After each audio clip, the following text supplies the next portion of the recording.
India's general election is arguably the world's largest democratic exercise, with about 900 million voters going to exercise their franchise in the upcoming 2019 Lok Sabha polls. And about 140 million voters will be first-time voters. And which is why we've come here today at the Amity University campus to speak to young students, to understand what is really on their minds today as they go in to vote for the very first time. What are the aspirations of this young group from the upcoming government, as well as what is it that they are going to vote for. I'm joined by Gaurav Choudhary. He's Moneycontrol's Deputy Executive Editor, and he will join in to share his perspective as well as his expert take on the upcoming Lok Sabha polls as well. Thank you, Mr. Choudhary, as well for joining in. And with that, I also welcome all the Amity University students for having us here in your campus. And this is the show called Millennial Pulse. Thank you very much for joining in. Mr. Choudhary, first of all, to set the tone of this discussion right, I want to understand from you. 2014 Lok Sabha polls, we saw a historic mandate of the BJP government. The youth also backed the BJP government, really. Is it going to be a different ball game this time around in 2019 Lok Sabha polls? See, the importance, the significance of youth in Indian election will continue to remain for the next 15 to 20 years because of the demographic pattern of this country. And as you said, 140 million people will be eligible to vote for the first time. Out of that, a staggering 15 million will be in the range of 18 to 19 years. Right. So, and I don't think youth, while 140 million people will be voting for the first time, not 140 million people will turn up to vote. That is one Absolutely. thing. And out of those who turn up to vote, not all of them will vote for the same party. But having said that, every party who is trying to win elections, which is trying to form the government after these elections, cannot ignore this chunk of people. Absolutely. And the youth clearly holds the ace. Absolutely. So definitely, you definitely holds the keys in the upcoming Lok Sabha polls. And to all the students now, in the past 1 month or so, we have seen all the parties come up really and dole out promises, poll promises, saying that, just to attract voters, they have been saying if they are voted to power, they will do this, they will do that. I want to understand from you, do these poll promises hold importance in your view? Do you think that these parties, whenever they form government after you vote them to power, actually fulfill on all these promises? How many of you think that, and what do you have to say? Anyone? Sometimes those promises are met, but obviously it is not for all the parties. For example, the Congress in the 2014 elections, they promised many things, and same with the BJP also. So BJP, most of their promises were already met, but we can't say for the upcoming elections that those promises will be completed or not. I'll just make a point here. How many of you think that manifestos that the Congress and the BJP have just recently launched are actually just rhetoric, or do you actually believe that some of these will be delivered? How many of it do you think manifestos are important, or political parties can actually do away with the manifestos because these are not really important, because most of these will not be delivered in any case? How many of you actually think that these poll promises or the manifestos, they are actually delivered? How many of you think? Only 2 of you think that there are some of okay, you. What about the rest? You don't think that they are delivered? Okay. So that's like a wide number of people who actually, youngsters who believe that these are just political or election jumlas. They're never fulfilled, probably. So just like Mr. Choudhary, you pointed out about the manifestos. In the past, we just saw how Congress, BJP, they came out with their manifestos. Whose manifesto do you think is realistic and really going to benefit the country, really? And what is the kind of importance all these voters must give to these manifestos, really? So the thing that the first-time voters, like the students here, need to look in manifestos. See, manifestos are something that you can actually hold a political party to account. If the BJP forms the government after these elections, or if the Congress forms the government after the elections, after 5 years, you can hold the party to account and say, these are the promises you made before the elections, and these have not been fulfilled, or these have been fulfilled. So there can be a stock-taking exercise every 1 or 2 years after elections are held. So manifestos are important to that extent that they tell that it's a kind of a report card that the voters can actually hold. But what is hold political parties to account? But what is important for people like the first-time voters and students here is to find out what political parties have actually lined up for them, or what are the plans for giving opportunities, not just necessarily jobs, even entrepreneurship opportunities for them. And this is something that will not necessarily say, manifestos will not come out and say that we are going to create 10 million jobs or 20 million jobs.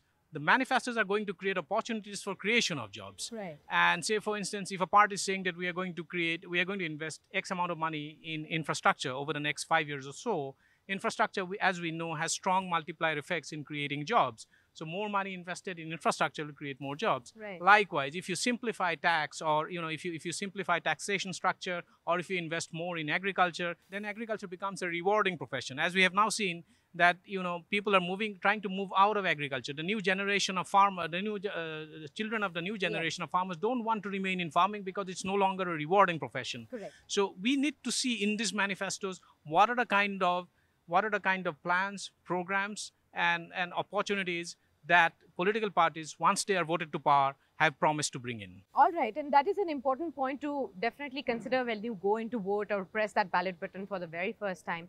But let's just go back and see what happened in 2014. So Modi government actually promised that they will be working towards a corrupt-free India. And they actually, got into power because one of these were big promises made by the government. Do you think 5 years later, India has improvised on the target of corruption? Is India a better country now to live in? How many of you think that India is a better or a corrupt-free nation, or relatively corrupt-free nation? So in this universe of students, there is a vast majority who thinks that India has become less corrupt over the last 5 years. Why do you think so? What has changed in the last 5 years that has made you think that India has become less corrupt? Okay, so pass on the mic to her. Not a major difference, but I think people think twice about doing something, which involves black money or something which is not exactly right. Is there a fear of law? Yes, there's a fear of law, which I think is very important. Absolutely. Anyone else? Okay, pass on the mic to her. Also, there was this preconceived notion that the ministers and the people who are in power, they cannot come out in front and their deeds will not be known by the people. But I feel in these 5 years, a lot of ministers whom we thought have a white list, they came out to be in the black list, and we came to know how they have cheated the people. So this fear among the ministers is also very important, that they cannot do anything as their whims and fancies just because they're in the power. Absolutely. So this is a major aspect that has come into broad daylight with the onset of the government. Right. Now, talking about reforms, you must have heard and seen how the Modi government has actually launched a lot of reforms, be it the Jan Dhan Yojana, Swachh Bharat, there's demonetization, GST. There are lots of reforms that were brought about by this government. Do you think these reforms have really improvised the country right now? What do you have to say about the bold steps like demonetization? Anyone? Talking about the demonetization, first of all, we can see the demonetization effect on we can literally see on the real estate market. Real estate market usually runs on the cash, and since after the demonetization, the cash flow has been reduced to some limit, and therefore there was a huge impact on the real estate market, and there was a downfall of this market. All right. So corruption was seized because of steps like demonetization. The view seems to be that demonetization has led to a clampdown on parallel economy and black money, and you think property deals are now more open than it was before. Is that what you meant to say? So more than anyone, the middle class people have been affected, not the higher class or the low class, middle class, be it GST, be it demonetization. We are the sufferers. All the reforms, all these smart cities or Swachh Bharat they have promised, most of it was just out front. Nothing happened on ground. Nothing much happened on ground. So that's what made us lose our hope in this government. And we've seen Congress's work for over the years for 2 tenure. So that's why most of the youth doesn't believe in these parties. And we need a more relatable young leader rather than people who make promises and manifestos right before election, right before 1 month. So who's your favorite leader? Who's your favorite political leader? Tharoor. Shashi Tharoor. Yes. Okay. Anyone else? Who's your favorite leader? Ma'am, I would like to say that comparing with the 60 years of the political party, UPA, and comparing with the NDA, which has just confronted with 5 years only, we can say that NDA has done relatively a younger party. Okay. Anybody else who would want to say who is a better leader between, say, Rahul Gandhi or Modi? Who do you think leading the country would be better? Modi. Modi. Modi. So that's in one voice. Everybody really wants Modi. Okay. If we see in previous year, what they did, उन्होंने कुछ ऐसा नहीं किया. They अब वो आ रहे हैं और वो क्या कर रहे हैं इस वक्त आकर कि वो ऐसा कुछ नहीं कर रहे, वो ऐसा कर रहे हैं.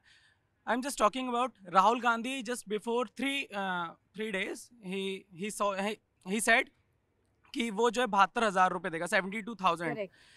But a guy said to him, अभी दे दीजिए, अगर आप हार गए तो वापस कर देंगे. सो ये चीज़ ठीक लगी मेरे को, क्योंकि वो कहते हैं आपको हमारे पास विश्वास नहीं है हमारे ऊपर, तो हम ये कहते हैं आपको तो हमारे पर होना चाहिए ना, क्योंकि आप दे दो 72,000 रुपये, अगर आप हार गए then we will return to it. Again, back to the poll promises, not believing that those promises will actually be fulfilled once these governments. का मतलब ये नहीं है कि वो मोदी ने कहा मोदी ही करेंगे. There 65% BJP's parties leadership in BJP's party, they are not bad. They are more than that. Within India, if we talking about that in 5 years, that has to be done everything. So that's not possible. 5 years is too less a time. Yes. In India already इतना ज़्यादा like that 10-15 years से इतना ज़्यादा deteriorate हो गई है condition, उसको सही करने के लिए a party needs time, the government needs time. So सिर्फ 5 years में expect करना कि everything will be good, it's not possible. Do you think Modi government deserves another 5 years to fulfill all his promises? Yeah. And you believe that he will be fulfilling all his promises that he made 5 years back? Okay, so that's in one voice. Everybody believes in the Modi government and the vision that he has for India, the manifesto that they have brought about, and probably India will be a better country under his leadership. All of you agree towards that. But there is one factor that probably the Modi government has faced flack for, and that is on the jobs front. Even the latest NSSO report has said that the unemployment rate is at the highest in 45 years. Is jobs a major concern for all of you? Since you're studying right now, you will be out of your colleges and soon going into jobs. Is that one major concern before when you go out and vote for the next government? Do you think that this government will provide you all the jobs, which this is one promise that they could not fill? If we're looking at the jobs, that people are not getting jobs and there's a lot of unemployment. If we look at the rankings in ease of doing business, they have improved massively. Like I'm talking statistics right now. Sure. So Modi government has empowered and entrepreneurship to an extent. They are encouraging young people to come up front and create jobs for others. So he has a different vision for the country, which doesn't align with the existing vision. So I think that's a good thing to do. All right, so that's a good thing to do. Anybody else on the jobs front? In India, every year 20 lakh engineers are graduated. Yeah. So that's a huge number. So Yeah. as compared to the students, the amount of jobs are very less. Okay. But as we can see in the last 5 years, Modi government has launched PMKY and many other yojnas. So definitely the entrepreneurship factor and business is increasing. So there will be more jobs in the future for us. But that's Absolutely. a major challenge for a country like India, where it has 121 crore population. Absolutely. Now, Gaurav, I want to understand from you, all of these students are really worried about the jobs front and local issues as well, be it about the farm crisis, be it about the entrepreneurship that they have been facing. Now, do you think in the last 1.5 months, we have seen the whole focus shift to national security? These Lok Sabha elections come at the backdrop of the Pulwama and the Balakot attacks. Do you think that these local issues have actually taken backseat right now? At least in terms of headline management, definitely yes. But I think voters are very discerning in India. They are intelligent. And as we can see from here, they are very aware of what's happening and what's not happening. And they're very aware of the interest areas that they need to be, they need the government to serve. So in the case of jobs, I think not just in big cities like Delhi and Mumbai, everywhere else, job is a big issue. And that is because various estimates show that millions of people join the queue of hopefuls every year. If 12 crore or 120 million people are joining the queue of hopefuls, say in a period of 5 years, where do you create those jobs from? Right. So whichever party comes to power, that is going to remain a massive, massive challenge. And that challenge is not because that more people are joining the queue of hopefuls. It's also because of the rapidity of technological obsolescence. So jobs that were required, say 5 years ago, are not required now. Right. And that is because so much of technological developments are taking We place don't so have the rapidly. required skills to employ those people? So the kind of skills that are required are also changing every year almost. Say for instance, the advantage that India enjoyed, the competitive advantage in India enjoyed in software industry is fast eroding because of developments in artificial intelligence. And we need to address that, and we need to keep that in mind while planning for creating jobs for millions of hopefuls. Absolutely. What are the other big issues, according to you, that the upcoming government should be focusing on? What do you want the government to really focus on immediately as they come to power? Caste. Caste. Do you want a change in the way caste is seen? Reservations. What do you want about reservations? Pass on the mic. Reservation is one of the most important topic on which the government should be focusing, but not even a single party in the manifesto ever says that means they will abolish or they will reduce the reservation to some percentage. To be abolished. Yes, definitely. You want equal opportunities yes, for definitely. all. Because the age group from 16 to 20, they are the mostly sufferers of reservation because the amount of hard work the students do. And then they see that the cutoff list is there and then -1 marks for means lower caste. So it means it creates a problem for them. All right. So there is no equal opportunity. What is the other major issue that all of you are facing? Pass on the mic. The primary fact that the BJP government has been focusing a lot on communal politics. The fact that religion has taken a very forefront in every sort of political scenario. Right. And the fact that I have seen with my own eyes how people have become very insensitive to the fact that religion is playing a major role in this election.